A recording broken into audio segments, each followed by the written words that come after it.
Bonjour à toutes et tous, c'est le chiffre du jour, 1 350 000 et même plus le nombre de personnes qui ont signé en France une pétition contre la loi dite Duplon, loi adoptée le 8 juillet dernier à l'Assemblée nationale au terme d'un débat très vif, loi qui autorise entre autres la réintroduction sous condition d'un pesticide controversé.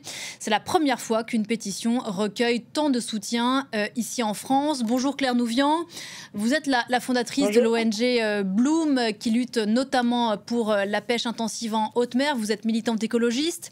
Si la pétition a pris tant d'envergure, c'est parce que ces derniers jours, elle a été relayée par des personnalités dont vous êtes.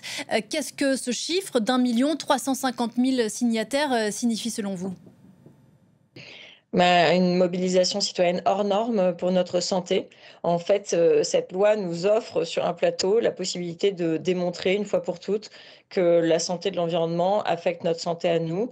On est tous victimes dans notre entourage de cancers, de maladies chroniques, de maladies assez graves. Et on voit qu'en fait, on a pollué notre environnement. On a un pesticide de cet ordre-là, c'est un néonicotinoïde, l'acétamipride, que la loi veut réautoriser, sont quand même des pesticides qui visent à attaquer directement le système nerveux des organismes vivants.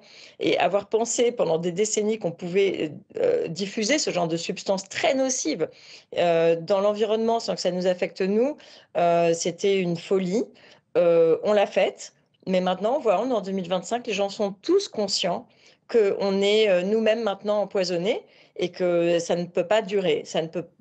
La transition de notre modèle agricole, elle doit se faire maintenant, enfin.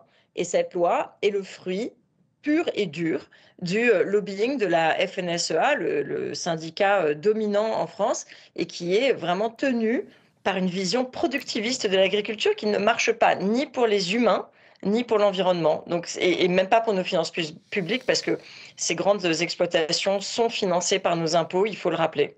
Certains agriculteurs estiment effectivement que sans cette loi, qui couvre plusieurs sujets, mais notamment donc la réintroduction sous condition de ce pesticide, que sans cette loi, l'agriculture française est menacée, ainsi que notre souveraineté alimentaire. Que leur répondez-vous ? La question de la souveraineté est une très bonne question. Malheureusement, elle est très mal posée par ces individus. La souveraineté, c'est justement être capable de produire des produits de qualité qui n'empoisonnent pas les humains, et notamment les agriculteurs, qui sont quand même les premières victimes de tous ces produits phytosanitaires qui sont extrêmement dangereux pour leurs propres organismes à eux. Donc la première réponse qu'on va faire, c'est que la souveraineté alimentaire, ça pose des questions de choix. Qui sont des choix de savoir est-ce qu'on veut utiliser notre surface agricole pour la production d'aliments de bonne qualité, ou est-ce qu'on veut utiliser notre surface agricole pour produire des denrées qui vont alimenter de l'élevage industriel pour de la viande qu'on surconsomme, par exemple. Donc en réalité, on peut assurer aux agriculteurs un prix digne pour un travail hyper dur qu'on leur reconnaît. Franchement, ce sont des héros parce qu'ils ont une vie que personne d'entre nous n'accepterait d'avoir, à part les militants, parce qu'on a un peu une vie dure aussi. Mais ils ont une vie vraiment dure.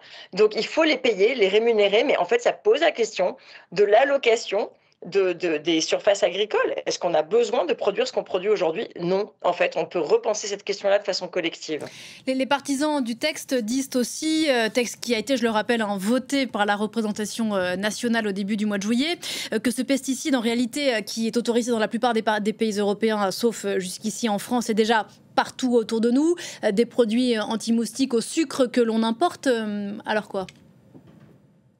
Mais oui, mais on peut aussi dire, regardez, en Belgique, l'eau, par exemple, est tellement contaminée au PFAS que nos voisins belges sont, dans certaines communes, obligés de retirer la terre et l'eau, d'interdire la consommation d'eau. D'ailleurs, dans des communes de l'Est de la France, on en est là aussi.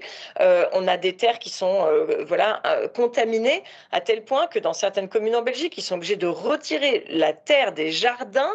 Sinon, on n'a pas le droit de laisser nos enfants jouer dans le jardin. Je veux dire, on est arrivé à ce monde-là. Alors, est-ce que les voisins font des choses qui sont complètement idiotes et qui les mettent en danger ? Oui. Est-ce que ça justifie de ne pas agir ? Non. Pour nous, non. On est une énorme puissance agricole.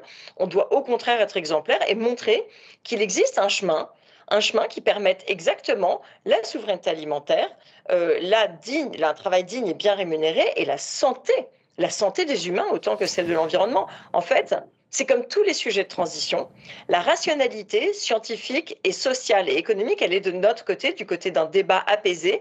Par contre, le lobbying ultra puissant qui est fait par finalement quelques multinationales qui ont un intérêt économique à bousiller l'environnement et à bousiller notre santé, c'est ça qui se joue. Hmm. Et c'est ce lobbying qu'il faut dénoncer. C'est pour ça que non, l'intérêt général, il est évidemment dans l'abrogation de cette loi. Alors, vous parlez d'abrogation précisément. Le fait que cette pétition soit aussi soutenue, donc 1 350 000 signataires, et c'est vrai que plus les minutes passent, plus les signatures sont nombreuses. Cette loi a été votée, elle ne va pas être réexaminée. Il y aura peut-être une discussion parlementaire à la rentrée, mais sans aucun impact sur le texte. Qu'est-ce que vous attendez maintenant du gouvernement, du président ? Eh ben, vous savez, enfin, c'est de la politique, hein. La politique, on fait exactement ce qu'on veut. Et donc, cette loi a été votée, très bien. Il faut une loi d'abrogation pour la faire tomber. Vous savez qu'un texte, je sais pas, un décret, il faut un décret pour l'annuler. Les textes doivent avoir une valeur équivalente pour pouvoir être modifiés. Donc voilà, on a une loi. Donc, il faut une loi d'abrogation. Et cette loi d'abrogation, elle peut venir à la fois de l'Assemblée ou du gouvernement. Donc, Agnès Pannier-Runacher peut tout à fait proposer une loi d'abrogation pour revenir en arrière sur cette loi honteuse qui est rejetée de façon massive par les Français. Et c'est ce que montre cette pétition. On ne veut plus être empoisonné. On ne veut pas mettre au monde des enfants dans un environnement où on leur dit vous avez quasiment un cancer garanti d'ici la fin de vos jours. Enfin, c'est plus possible. Donc voilà, l'attente citoyenne, elle est on ne peut plus clair. On veut une loi d'abrogation à la rentrée.